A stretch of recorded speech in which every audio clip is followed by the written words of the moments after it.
Hey, we are proud to partner with the National Concealed Carry Association as a 10-ring partner. NCCA exists to serve the Second Amendment community by providing a nationwide network of 2A advocates. They offer elite self-defense and concealed carry training from the nation's top instructors and provide rock-bottom prices on the best selection of gear and accessories. Join them today. Members get great prices and free shipping. Learn more about that at nationalconcealedcarryassociation.com. Mike, do your intro. I kind of walked over you.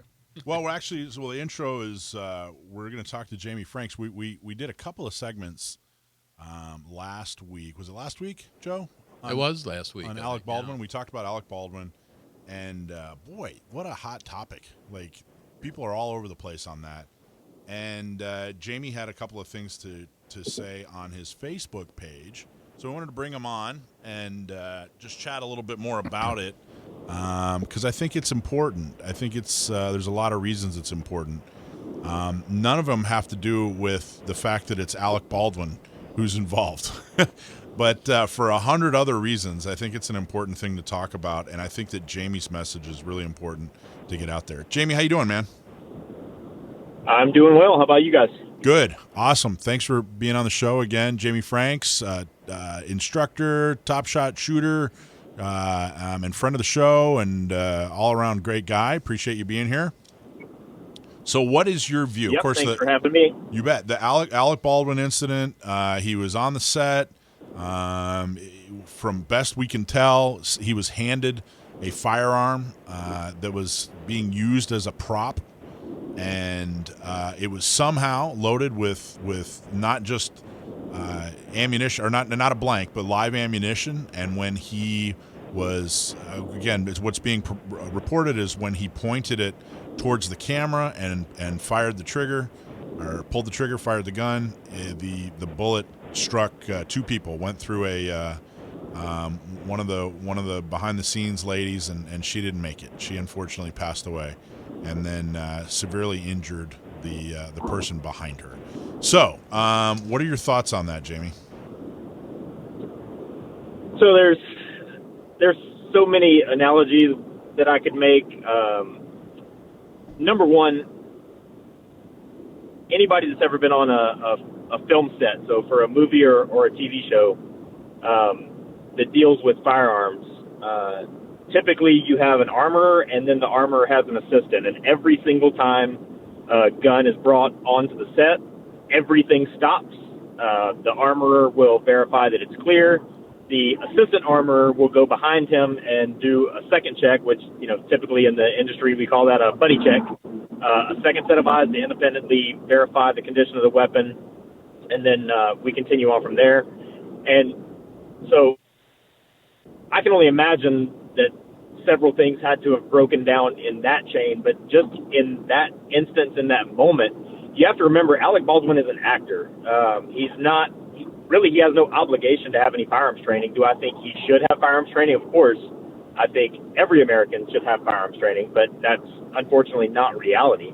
Alec Baldwin makes obscene amounts of money to pretend to do stuff. I mean, he was in Pearl Harbor where he played James Doolittle, but I don't think any of us actually expect that he could really fly a B-25. So he's an actor. He pretends to do stuff. And then also on a film set, independent of everything that the armorer is supposed to do and be responsible for, you also have to think about it in terms of on a film set, they do take after take after take after take after take, where everything has to be reset and done again, and reset and done again, and reset and done again. So assuming this was several days into this film shoot, where, again, I would assume that they had filmed many scenes that involved many guns, and up to that point, they had been reset many times, and they had probably been handed many guns on a daily basis and told that this gun was cold or this gun's loaded with blanks or whatever it is.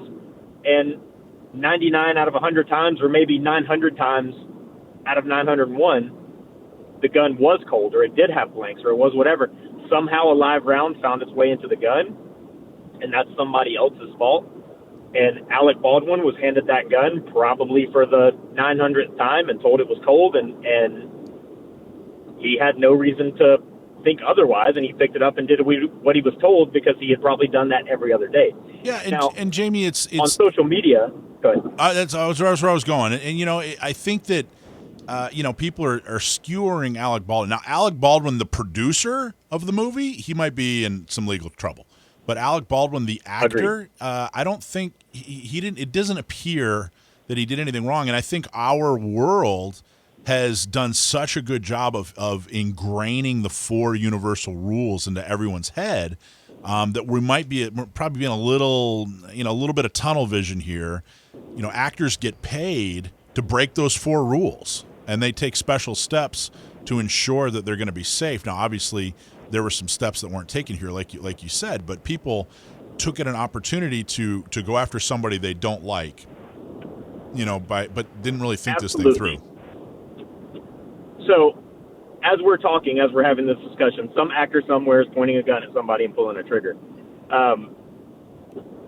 But you're exactly right. And the operative words that you just used were, in our world, we're ingrained with those 4 universal safety rules. And this is where I part ways with everybody else on social media, because not everybody is in our world. I have people that show up to classes all the time that don't really have any real concept of the scope of responsibility that they have as a gun owner, that they are not familiar with the 4 universal weapon safety rules. And just about in every single class I teach, I have a student break the 4 universal weapon safety rules, and these are people that care enough to seek out that training. So to have the expectation that everybody is, especially an A-list actor that gets paid millions of dollars, like, he doesn't care because it's $1 million and it's been fine every other time before because it is somebody else's job. This is like a race car driver doesn't have to set the car up for the race because that's somebody else's job. They don't have to worry about that. Their job is to drive the car. Alec Baldwin's job is to act. But everybody on social media has this, like, in my opinion, this really egotistical stance that because I know this thing, everybody else on earth is expected to know this thing, and that's just not reality. But you see, but Jamie, I would agree with you completely on everything you said there. The thing is, and this goes back to what we were just talking about in the segment before about responsibility, and then the last couple of weeks about this. It's like I would not expect Alec Baldwin to know anything about the 4 universal rules of safety or anything like that. Because he's an anti-gun person. He probably has no interest in that. But he is an actor, and they do have rules and they do have protocols when they are handling firearms, like you pointed out. And, there were articles from other actors, Ray Liotta and people like that have made lots of movies with lots of guns, and they said they specifically have protocols. And, someone hands them a gun, they check it clear in front of the person, they dry fire it. And, I think the bigger issue is I'm sure they had those protocols or those rules in place on that set. For whatever reason, they weren't paying attention to them or they were violated. And I think, to me, that's more the thing. It's a responsibility thing, in that case. So the 2 best kind of thought experiments that I've heard about this is on the set of the movie Kick-Ass, the actress Chloe Moretz. She was 13 years old when she played Hit Girl on the movie Kick-Ass. So in that movie, she pointed several guns at several people and at the camera and everywhere else. So if she had cooked off a live round that had hurt or killed somebody, would everybody be calling for her to be tried as an adult for murder, or would everybody say she's a 13-year-old girl, we can give her a pass? Because I don't think I think it's actually a fairly realistic comparison to think that Alec Baldwin probably doesn't know any more than your average 13-year-old girl about safely handling a weapon. I've compared Alec Baldwin to a 13-year-old girl a lot. So intellectually, at least. All right. We're trying to have a discussion on being high class, but again, and taking the high road, and I say that. I'm sorry. But talking about the rules, though, I mean, if you're making a movie, you routinely violate what we can, consider the safety rules, right? Because you're making a movie. That's why they have their protocols in place. That's why, okay, we're intentionally going to point guns at people and pull the trigger. So that's why they have their rules in place to know exactly the condition of that gun all the time. And it just seems like that was, for some reason, that was not done on that set. Or at least at that time.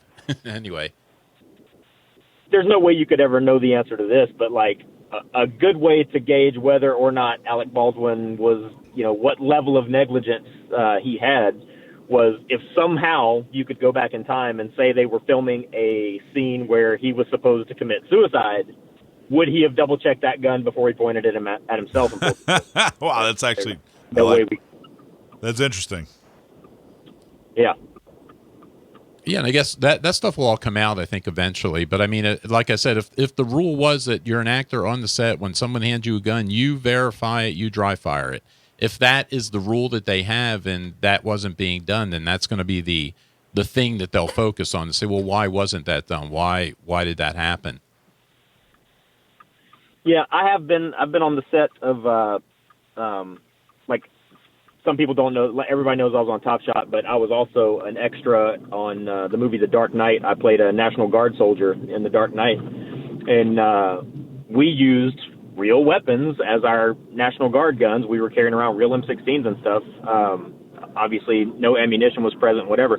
But I'm not familiar enough to know if there's a union standard or different rules for different locations or different rules for different productions or whatever. But on the set of like The Dark Knight, like I said, whenever we would arm up with our guns, like we were confined to a certain area, and then when we actually went on set, every firearm had to be independently verified as clear and safe and unloaded and no real ammunition present.